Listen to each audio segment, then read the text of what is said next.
নমস্কার বন্ধুরা, আজকে আবার একটা নতুন ভিডিও নিয়ে চলে এসেছি। এখানে আমরা কিছু খবর দেব ফিল্ম ইন্ডাস্ট্রির। যেমন গতকাল সার্ফিরা শুক্রবার দিন রিলিজ করেছে। শুক্রবার দিনের টোটাল যা হিসেব ছিল সেই অনুযায়ী এবং শনিবার মিলিয়ে খুব খারাপ তার ফুটফল। শুক্রবার দিয়ে সে মাত্র ৳২৫০ কোটি বাজেট বিজনেস করে গোটা ইন্ডিয়াতে এবং সেটা সত্যিই খুব খারাপ একটা জিনিস। অর্থাৎ অক্ষয় কুমারের এই সার্ফিরাও একটা ফেল, যেটা হওয়ারই ছিল। তার কারণ সোয়ারাই পার্ট 2 যে সিনেমাটা, সেটা অলরেডি সুরিয়ার সিনেমা মানুষ দেখে ফেলেছে ডাবিংয়ে। তো এখন সেটাই আবার নতুন করে হিন্দিতে দেখার কোনো মানে নেই। আর মানুষ পয়সা দিয়ে সেটা সম্ভবত দেখবে না।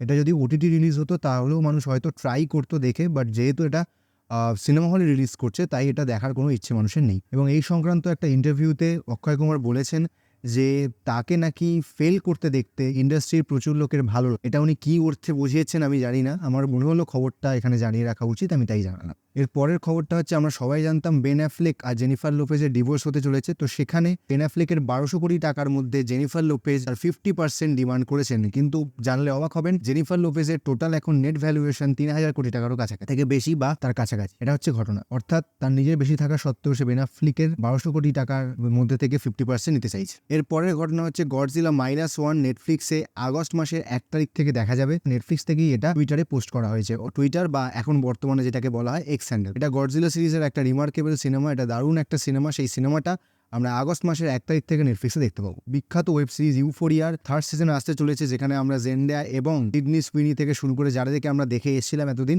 তাদেরকে আমরা আবার দেখতে পাবো এবং তাদের জীবনের রসায়ন নিয়ে আবার নতুন করে চলে আসছে ইউফোরিয়া সিজন 3। একটা খবর আসছে আমাদের কাছে, যেটাতে সিদ্ধার্থ আনন্দ, অর্থাৎ যিনি ওয়ার 2 এবং পাঠানের মতো সিনেমা ডাইরেক্ট করেছেন, তার সঙ্গে মহাবীর জৈন দুজনে মিলে একটা সিনেমা প্রডিউস করছেন, যেখানে ধার্মিক গুরু শ্রী রবিশঙ্করের জীবনে ঘটে যাওয়া একটা থ্রিলার বা একটা খুব দুর্ধর্ষ ঘটনা সম্বন্ধে দেখবো এবং সেটার উপর বেস করে তারা একটা থ্রিলার তৈরি করতে চলেছে। এবং সেটার একটা ট্রেলার রিলিজ করা হয়েছে, বা ট্রেলার বলা যায় না, তার ইন্ট্রোডাকশন ভিডিও রিলিজ করা হয়েছে, যেখানে যে গুরুদেব তার সম্বন্ধে দেখানো হয়েছে এবং এটা একটা থ্রিলার হতে চলেছে। লাতিন আমেরিকায় ঘটে যাওয়া এই ঘটনার উপর বেস করে এখানে একটা সিনেমা বানানো হবে, এটা থ্রিলার বানানো হবে।